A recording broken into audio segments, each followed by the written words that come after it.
But when you're doing that, you're a true disciple. And when you live like that, the anointing of God is in and on your life powerfully. Yeah. And especially, as we've said, you know, when you die to self, when you're truly dying, we're responsible for our death, but then God's responsible for our resurrection. Yes. And he resurrects us with great power. Praise God.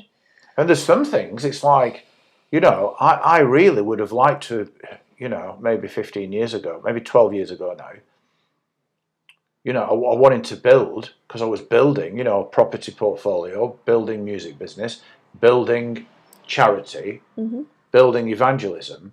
And it's like the Lord just released me in evangelism and said, forget everything else. You remember? I do remember. And believe me for open doors and finance. So I was dying all the time and nobody really knew.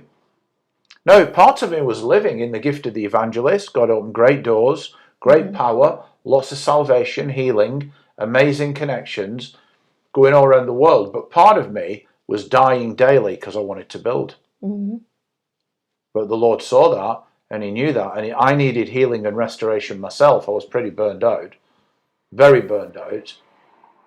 And when the time was right, he released me to build. He did, yeah.